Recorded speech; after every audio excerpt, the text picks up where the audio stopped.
A review for Buried Alive from 1990. I believe it was a TV movie, but it's directed by Frank Darabont, starring Tim Matheson, Jennifer Jason Leigh, William Atherton. So pretty good cast. A small little movie, very simple. It's less than, I think, an hour and a half. It's probably, without the credits, 125. Basically, Tim Matheson is in a loveless marriage. I mean, he is in love, I think, with her, but she's definitely not in love with him, Jennifer Jason Leigh. And he runs this successful construction company. Jennifer Jason Leigh and him, they'd mentioned they used to live in New York years ago. She doesn't like where she lives now. She used to live in New York. She likes the big city. She likes the glitz, the glam. They I don't think they say what state they're in, but you get the feeling maybe somewhere in the Midwest, Mid-South, small town. This is the town Tim Matheson grew up in. But anyways, they left New York, went there. He became a successful construction owner of a company, contractor, I guess you'd say. And he built this really nice house. He's got, a lot of money, but she's not happy because she wants to move back to like a big city like Los Angeles or New York, and he's just not interested in that. He wants to raise a family with her. They've been trying to have kids, but it's not working out.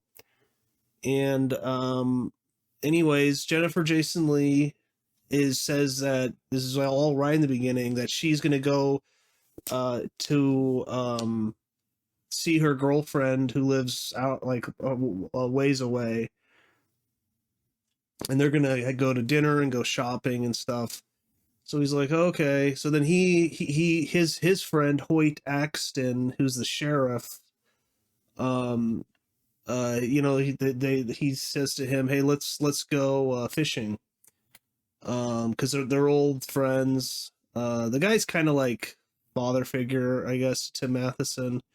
Anyways, they go fishing. She goes out there, but what she's really doing is she's having an affair with William Atherton, who of course is in Ghostbusters. And I have to say, he's playing almost the exact same character he always plays. He's playing a sleazy, douchebag, basically. Not a good guy. And he's made a whole career on playing these roles. I mean, he does it in Ghostbusters. He does it in Die Hard 1 and 2. And he does it very well, everyone's good in this. I'm honestly not a massive Jennifer Jason Leigh fan, though. I don't know, just something about her I just find off-putting. I mean, what is she in? Oh, she's in The Hitcher. Okay, I like that movie, but I've only watched it like once. But I mean, I don't know. Maybe she's in Existence. I don't know. I've seen her and stuff. I'm just not a massive fan. She's in The Hateful Eight. And funny, and I mean, very tragically, her father was the guy who was in the movie for the Twilight Zone that died.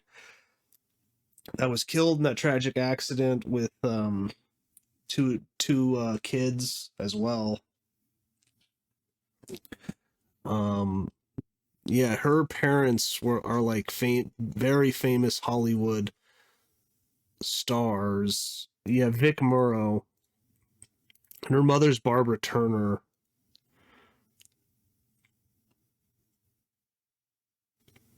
So,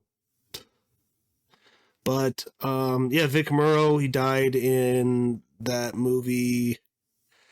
He was in a show called Combat. He's in a lot of stuff.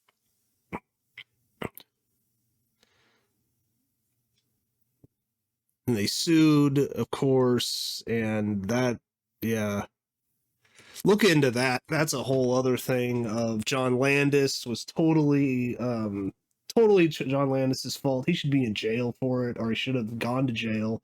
He got like a slap on the wrist. He got him killed, and he got two little kids killed that were working on that were starring in the movie, but he was like working them longer than it was legally allowed to. They weren't allowed to be there, I think, like at night. It was something like that. I don't know. There's a lot of stuff that people have talked about this, but anyways, he's very lucky he didn't go to jail for incompetence, borderline, I don't know, criminal behavior, in my opinion, because he's the director and he's doing this very dangerous scene with this helicopter, and he's like telling him to come lower and lower and lower. And then the helicopter, I think, hits like one of the wires. Like the helicopter pilot was like, "We shouldn't be doing this. This is dangerous," but he did it, so it's his fault too. I don't know if the pilot was killed. I know the kids, the two kids, and Vic Morrow was. But anyways, that's her dad, which I never knew until looking at her wiki. But anyways, in this movie, so William Atherton is like a doctor, and he's having an affair, and then he mentions that he has these fish who are poisonous if you eat them wrong, if you eat their ovaries, I think he says, and that he's extracted poison from their ovaries.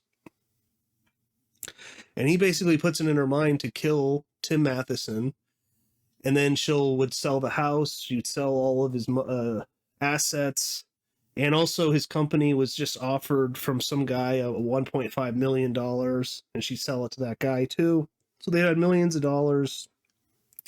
William Atherton says, then we can put that in this clinic I want to open, and we'll make tons of money, and then you'll be my wife in Los Angeles, and it will be amazing and fun. So he gives her the poison. She goes back, and she poisons Tim Matheson. And it gives you a heart attack.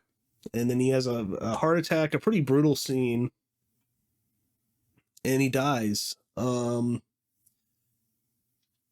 I'll get into the spoilers in a minute. I mean, this happens like right away. I mean, it's the whole plot of the movie, but yeah, I liked the movie. You know, it's a TV movie. It's pretty low budget. I think it was made for about $2 million. But I think Frank Darabont, you know, he's such a good director that I think he really uses every penny of the budget and really puts it on screen. I mean, you know, he wrote A Nightmare on Elm Street 3: Dream Warriors. I like that movie. He did a short, The Woman in the Room. He directed it. I've never seen it. 1983. He helped write The Blob, The Fly 2. The Fly 2 is actually a decent little movie, too. I mean, not as good as the first one, but it's not bad. He did The Shawshank Redemption, obviously. That's his most critically acclaimed. So he wrote and directed that. He wrote Mary Shelley's Frankenstein. Is that the one with De Niro? Yeah, it's De Niro. I don't know. I watched that a long time ago. But The Green Mile he directed and wrote. The Mist he directed and wrote. And I think he directed and wrote the first season of The Walking Dead, which I thought was the best season, definitely. Because I watched like 4 or 5 seasons of that show, and it just seemed like every season just got worse. But then they fired him, and there was this huge controversy because of it. I don't really know that much about it, but I know he was really angry because he was supposed to do the second season, but they didn't. They fired him, and they didn't want to pay him what he was owed, and I don't know. But oh, he was an executive producer on Collateral. That's cool. I love that movie. The movie's awesome. And he has a bunch of uncredited writing, like on The Fan. I like that movie. Eraser, Saving Private Ryan, Collateral, Law Abiding Citizen, Godzilla. So, but very good director. I think he makes this little movie work. It just doesn't feel like a cheap TV movie. And overall, I really liked it. I mean, it's, it's short, but it knows what it wants to do, and it does it very well, I would say. Um, if you want more of William Atherton being a total douche and unlikable guy, this movie has a lot of that. So, um, yeah, I definitely enjoyed it. Just randomly came up and I was like, oh wow, Frank Darabont. I mean, it's a TV movie, but all right, let's check it out. Now there is a sequel, I think, directed by Tim Matheson that I haven't seen. That's a TV movie too. There's a movie called Buried with Ryan Reynolds, I think, and that's 2010, I think. I saw that years ago. I liked it, but it's different than this, the plot, but just kind of similar. What happens? But okay, so spoilers. So they think he's dead. They put him in the box. She's really cheap about it too. They like don't embalm him. They don't even pay for a nice fancy box. They just have this old one that was like kind of has water damage on it. So they just slap a new coat of paint on it, put him in there, and then her and William Atherton are like celebrating, and he's at her house, and Hoyt Axton thinks this is a little weird. He doesn't see them together per se, but just the whole thing just felt weird. Like the guy just dropped dead. He wasn't that old. He was in good shape. He just hung out with them. They were fishing, and he seemed fine. And he mentioned that he has some problems in his marriage, but he said it's nothing major. So, Tim Matheson, but yeah, and then Jennifer Jason Leigh hates their dog Duke, and he's barking outside. So she grabs the gun and she's gonna kill the dog. She shoots, but she misses, and the dog runs away. The dog runs to the local graveyard, and Tim Matheson then wakes up and he's in the box, underneath the ground, and he breaks out. I think the script does a good job of establishing, because I mean, it's like I don't think you could actually break out of that, but they establish that the box is old, it's water damaged, it's kind of weak.